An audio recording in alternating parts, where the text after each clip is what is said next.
What is up, ninjas? Today we are going to talk about the biggest mistakes that I personally made as a brand new Amazon FBA seller that cost me thousands of dollars, and exactly how you can avoid these mistakes. It's going to be a good one. Stay tuned.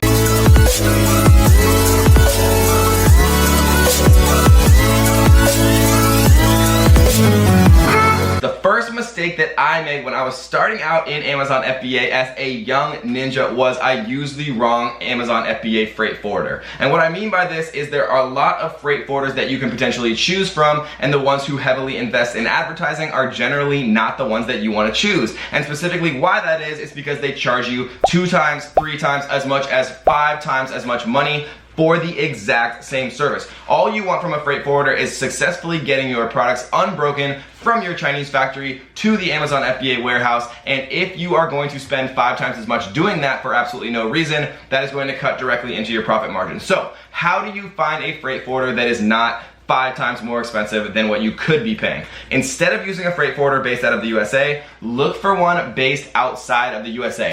The freight forwarders that I recommend and introduce to my students and provide contact information for my students are based out of China. Some are based out of Hong Kong. Some are based, elsewhere in the world. But the main point, guys, is they are not based in the USA. Just because you want somebody that speaks, fluent English, you're going to be paying 5 times more money for the exact same service, and that cuts directly into your profit margin. The second mistake that I made was not understanding how Chinese customs worked. Instead of actually putting on each one of my products and on my cartons made in China, I left that step out because I was just learning. I was a young ninja. I did not understand how the Amazon FBA process worked, and so I forgot to put made in China on all of my materials. And what happened? It got sent back to my manufacturer, and I had to pay for shipping back and forth 2 extra times, and then I had to pay to have all of my individual boxes of every single one of my products actually fitted with made in China, because it's one of the requirements of Chinese customs to have made in China written on every product so that the USA customs understand where these materials are coming from.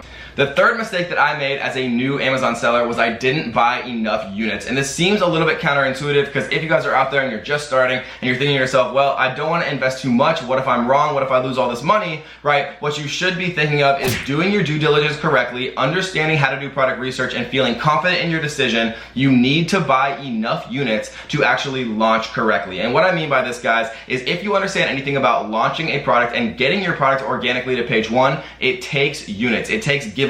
You have to be able to give away enough products to actually outrank the people on page 1 to get there and maintain that ranking and sustain that ranking on page 1 to be a profitable seller. So when I was a brand new Amazon FBA seller, I didn't understand this, and I only ordered 200, 300 units of a product, and by the time I was actually getting organic sales on page 1, I gave away units to kind of, excel myself into page 1. By that time, I was actually stocked out of units and was unable to maintain that organic rank and all of that organic sales, all those organic sales that I was getting, all of that profit that I was making, because I simply ran out of units. So don't sell yourself short by buying too few units.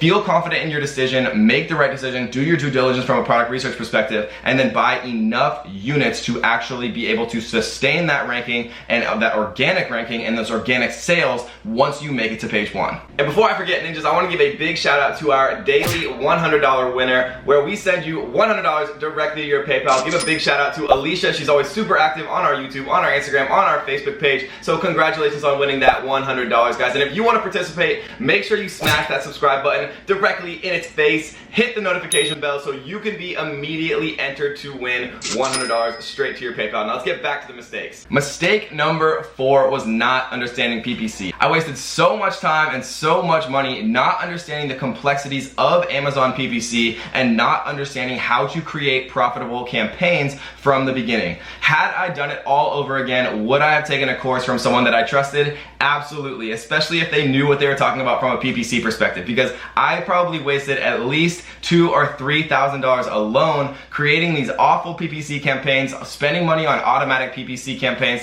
not understanding the power of the search term report, not understanding how to properly make phrase match and exact match campaigns, not understanding low bid keyword research, not understanding all of the advanced ways to actually create profitable Amazon PPC campaigns from the beginning. Had I done it again, I would have found somebody who had already been around for a while, who was a successful seller, who was putting putting out good content, and I would have probably bought their course, to be perfectly honest. But the moral of the story, guys, is find someone you trust that you can learn PPC from, or kind of repeat the history that I did and waste a ton of money getting started on Amazon PPC and not understanding what you're doing and feeling frustrated, rather than just learning it from someone who's been there before, made those mistakes already, and wasted that money so you don't have to. And the last thing that I would say was a huge mistake that I made as a brand new Amazon seller was not understanding the importance of good images. I wanted to try to save money at every corner, so instead of investing in a good product photographer with lifestyle images and proper lighting and beautiful cameras and people that understood shadows and who understood how to properly edit a product photo after they were done taking the photos, I would have saved so much money and so much energy trying to understand why my listing wasn't converting when it should have been converting. I went through all the statistics. I figured out that everything was working great, but I still wasn't converting. I was getting a ton of traffic. People were coming onto my page. My session percentage was great, but people just weren't converting. And I learned after a lot of hard work that the only thing that could have been preventing people from properly converting on my listing, since everything else was set up correctly, was my images. And so I spent, $300 or $500 on my images when I should have spent $1,000. And so at this point, I decided to myself, okay, I know it sucks, but I have to go out, find a proper product photographer, take pictures the right way, get the proper images done with beautiful lighting, with everything done correctly. And so I paid extra for a very good product photographer. My images were beautiful now. I relaunched my product and everything exploded. My product started flying off the shelves and everything was going fantastic. I knew that everything else was set up correctly. I knew it had to be the images, and once I changed those images, guys, everything completely changed for my product. And so I hope you guys enjoyed this one. I wanted to make a really short one for you guys to show you the mistakes that I made so that hopefully you don't have to repeat those mistakes. We are going to continue to drop the absolute best Amazon FBA knowledge, Shopify knowledge, Facebook ads knowledge, everything e-commerce knowledge on you guys until the end, guys. So we'll see you next time.